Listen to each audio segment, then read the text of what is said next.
our grand ideas went into another game that never got off the ground.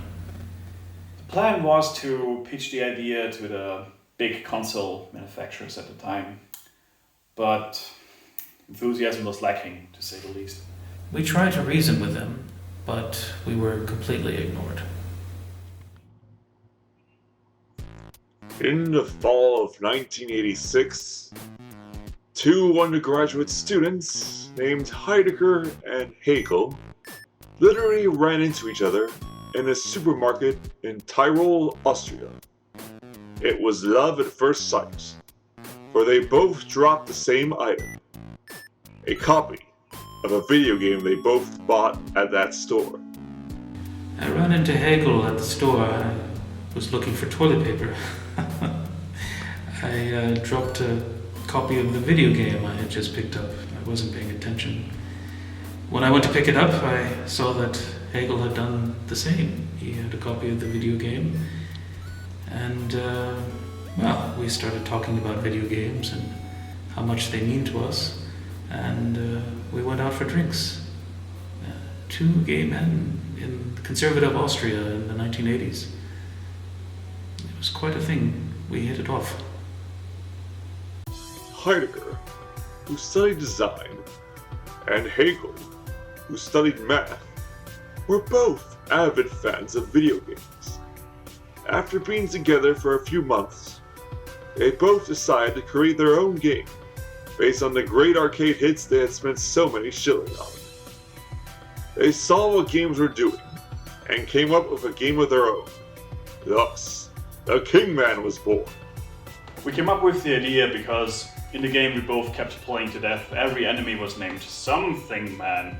It just took a random word, stuck the word man after that, you know.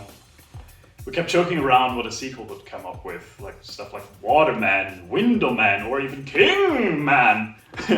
we laughed at Kingman the most because it was just so stupid. He was so silly. It meant absolutely nothing. But that's what made it fun.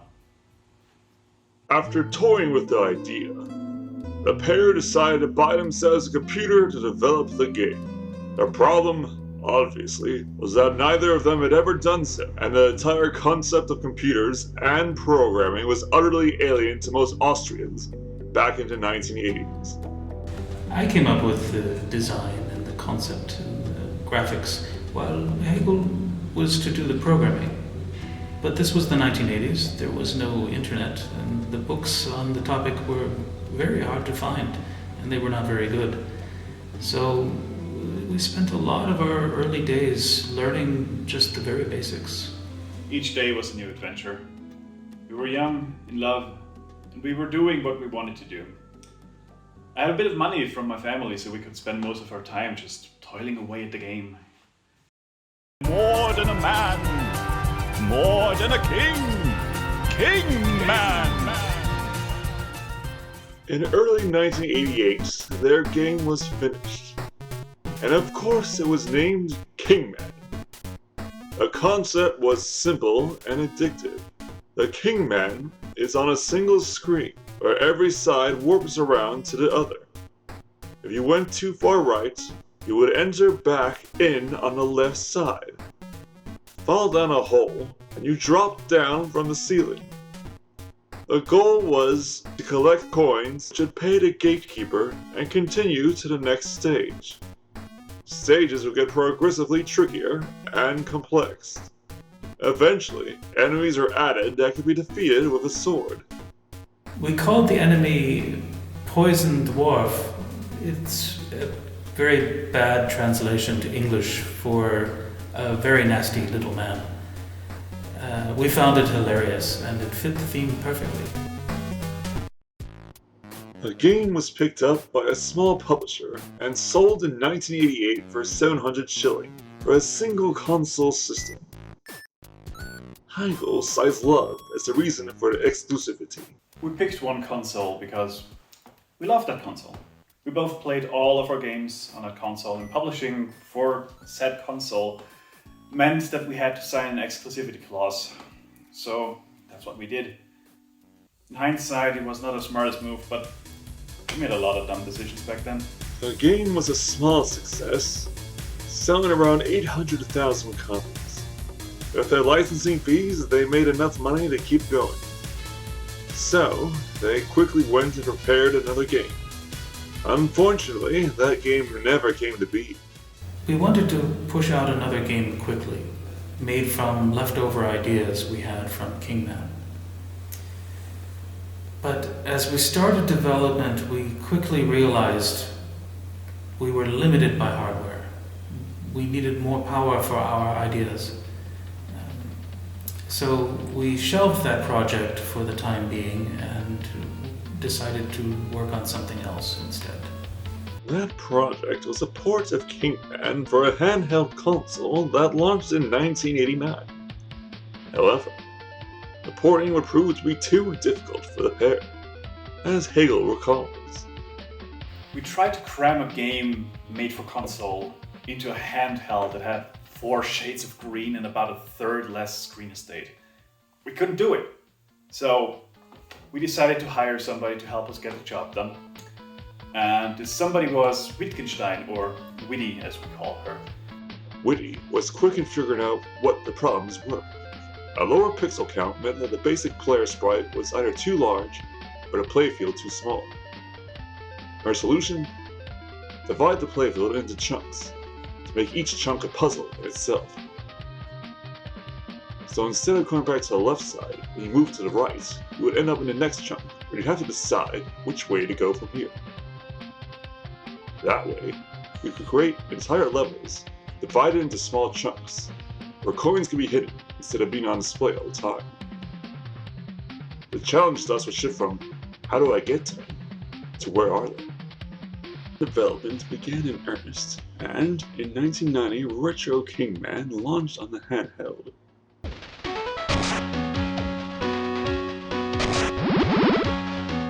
Kingman is back! But he has never left! For this sequel is a prequel! The game was a prequel, set before the first Kingman game.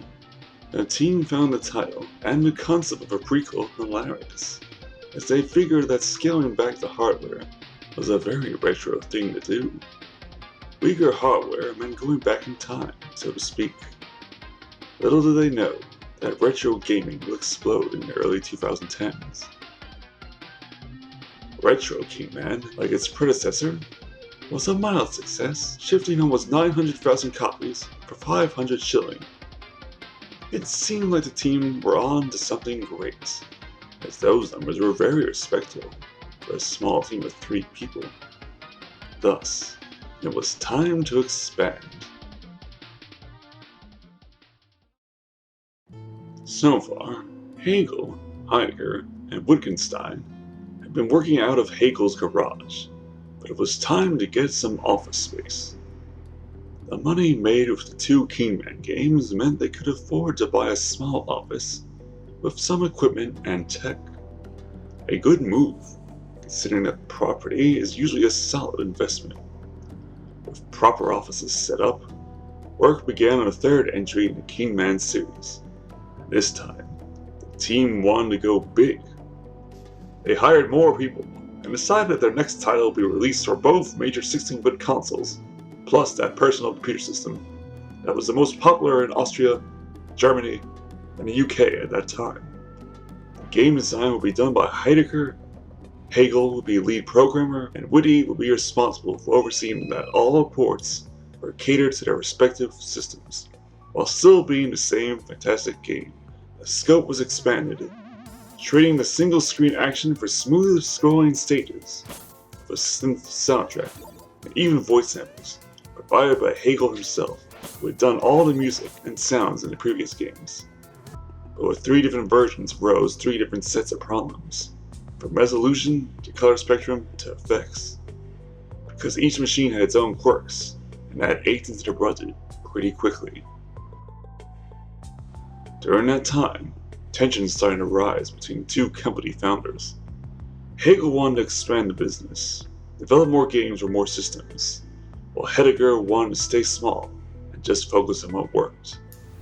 We just had different philosophies at this point in our life. Every time we had an idea, we scrutinized it to death. Our grand ideas went into another game that never got off the ground. Eventually, we agreed on 3 platforms and 2 games, with most of our development into Kingman and another project, another game as our secondary project.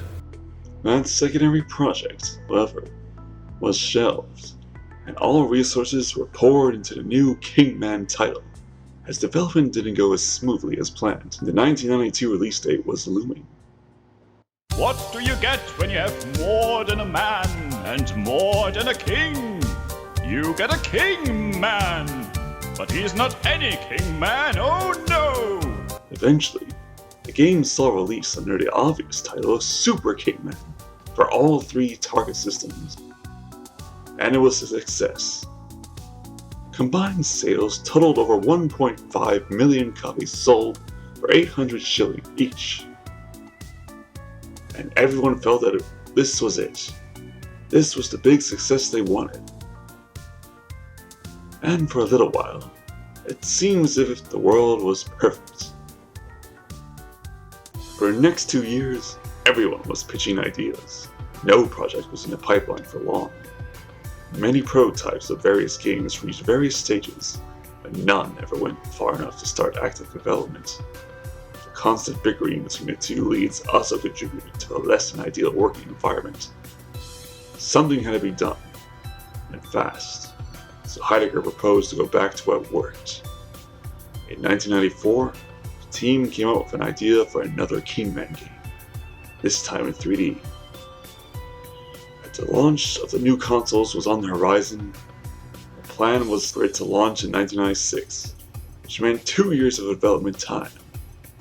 It must be said that the earlier Kingman games had much shorter development cycles, so 2 years seemed like an eternity, but Heidegger and his team wanted to get it right. The next entry in the Saga had to be grand, it had to be big, and it had to be fun. So concepts were pitched, memos were written, and everyone was hard at work to make it happen. But after several failed tries, nothing came of it, mostly because the team couldn't decide which direction to take. So, by 1996, with a new console on the horizon that was guaranteed to be a success due to the Italian plumber revolutionizing 3D games forever, instead of launching the game, the decision was made to start from scratch and involve people who were already experienced in 3D gaming. Console manufacturers themselves. The plan was to pitch the idea to the big console manufacturers at the time, but enthusiasm was lacking, to say the least. So we decided to take our idea and approach other development teams for a collaborative effort. We were shut down by almost everyone because nobody understood the humor behind the project, whatever. But then we got a lucky break as a small British development house who just recently signed an exclusive deal with a major console manufacturer showed interest. Problem was, the comedy and ideas pitched were very similar to a game that studio had already in development, says Hegel. We showed them what we got, and they just looked at each other and turned us down, citing similarities to a game they were developing as we spoke. When that game launched 2 years later, it was indeed very similar to what we were pitching.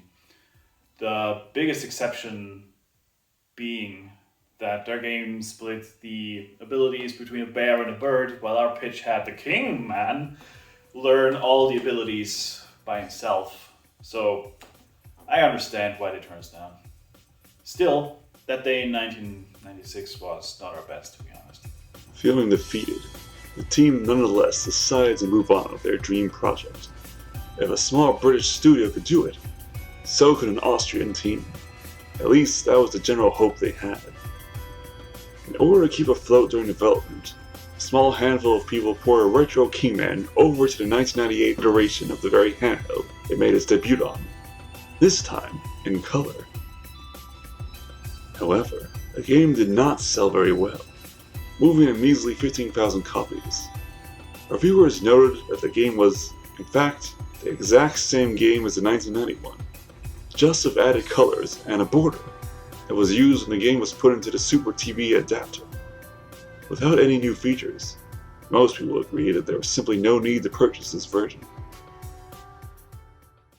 Meanwhile, the main team was studying the latest 3D games and crafting ideas, levels, and characters. The hard work by everyone involved resulted in a playable demo that served as a stunning proof of concept. This demo, which was never released to the public, and is now unfortunately completely lost in time, was shipped to various companies to gather support. And one company in particular was very interested. A Japanese console manufacturer was ready to launch its next platform, a disk-based system with a 128-bit chip and internet connection. They wanted to get games onto their platform early. So, a deal was made to bring the Kingman over to this new powerhouse of a machine exclusively, at least for a year. Hegel and his team were back in the game, literally. But by the time the console launched in the West in 1999, the game was nowhere to be found. There were no snippets, no screenshots, no information, despite the team being hard at work. The thing with that console launch was that our game was supposed to be ready in 1998 for the Japanese launch, but we couldn't deliver it on time.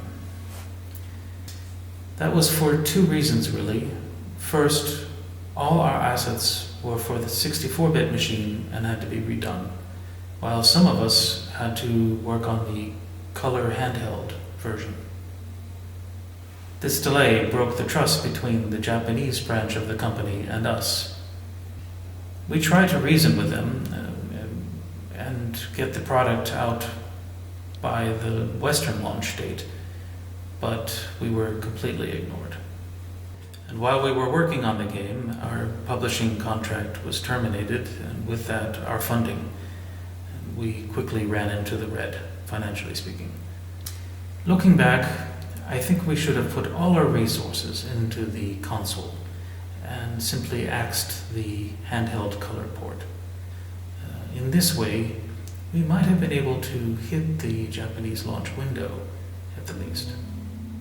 This setback was huge, both financially and privately. During this time, the couple constantly fought until they eventually separated. But they both owned the company, so there was no way that one of them could pay the other one to split. This resulted in them still working together, but not being together. At times they couldn't stand being in the same room with the other one, which was a problem, because a single room was all they had left after they had to rent out office space to keep the company afloat. Hegel and his team have been working on this game for 5 years now, and with funding running out and no other projects in the pipeline, something had to be done. And just as all hope seemed lost, another Japanese console manufacturer announced plans for their next generation of hardware and successor to the best-selling 32-bit console on the market. So Hegel took one last desperate shot and pitched the game to the Asian powerhouse. He did find quick success, as the demos are very promising, and the fact that their other deal was cancelled means exclusivity for the new system. The Kingman was back in business. When the console launched in 2000, once again, the Kingman was nowhere to be found. The reality is we just couldn't get the game to run on the system in time. The machine was famously hard to develop for, and we were a small team who kept porting the same engine to different hardware. By the time our game ran on the device, the launch had already happened and we barely kept hitting 30 frames per second, which was half of what we needed the game to run at. Never mind the fact that our assets just weren't good enough. We sent the Japanese branch a demo, and next thing we knew, our contract was, once again, cancelled. They didn't even return our demo, which is a problem since all master files and everything we had developed over those 6 years was lost in fire when our neighbor fell asleep while smoking a joint. obviously, while all we had was destroyed, he walked away just fine. And, as dumb as it sounds, but we'd literally killed our game because now we had no contract, no funding, and no files. 6 years of work, and we had absolutely nothing to show for it. Further tragedy struck shortly after that, as Whitney, the glue that held everything together, passed away when she found religion. In this case, a 600-pound iron cross that fell on her when she was entering an abandoned church that was banned to the public due to structural weaknesses. This setback was the straw that broke the camel's back, so to speak. November 3rd, 2000, the company shut its doors and all 17 employees lost their jobs. No existing copies of any work of the 3D Kingman game survived. The one demo that got sent out was never returned, was probably destroyed. What survives are ideas about a 3D Kingman game that have been similar in terms of gameplay and humor to typical collectathon platformers of the era, with fun little visuals and silly, non sequitur style humor. After the company shut its doors, Hegel and Heidegger finally went separate ways. They owned all the rights to all the programming, graphics, and code. But since the fire destroyed it all they basically owned were games for systems that nobody owns anymore. License and copyright fell wayside, with nobody really wanting it. So, it remained in limbo, until a yard sale in 2009 saw everything transferred to an old lady in Lower Austria. How exactly that worked is anyone's guess, as laws in Austria are very difficult to understand, on account of them being in German. But somehow, this nice old lady from Lower Austria now owned the rights to the Kingman games and didn't know it. 10 years later, the belongings of the old lady were thrown away by her grandchildren, who inherited her house, and the things that seemed somewhat valuable were sold on the internet. And that's where I come in. Hi, my name is Ezekiel H, and I am the guy behind ER Media. I've been growing up with video games and remember the Kingman to be one of my earliest gaming experiences. I got the portable version for Christmas in 1990, and I probably played the 16-bit version like a madman to death. Through a series of bizarre circumstances, including a guarana fruit and a capuchin monkey, I ended up in the possession of the rights to the Kingman series, and as an avid fan, I just had to bring the games back.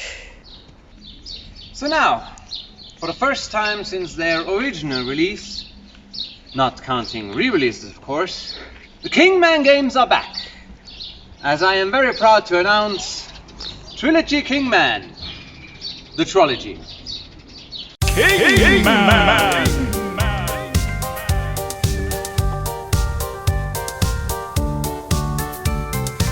More than a man,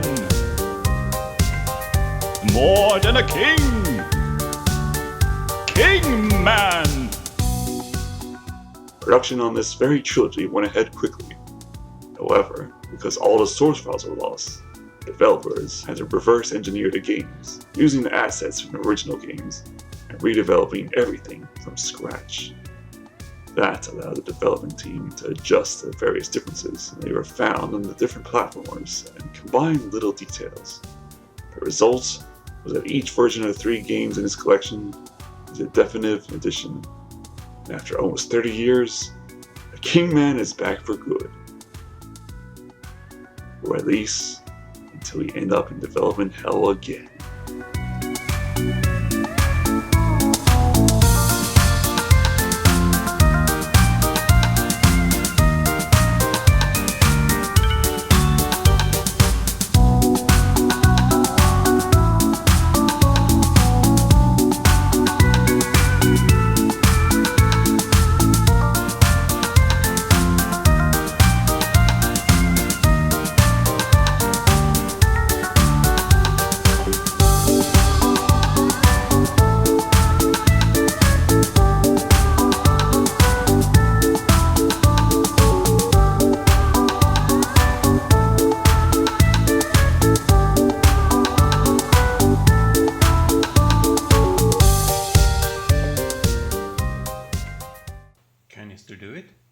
Can I still do what? The voice. Oh, the voice. The voice. Yeah, sure. Let me just... King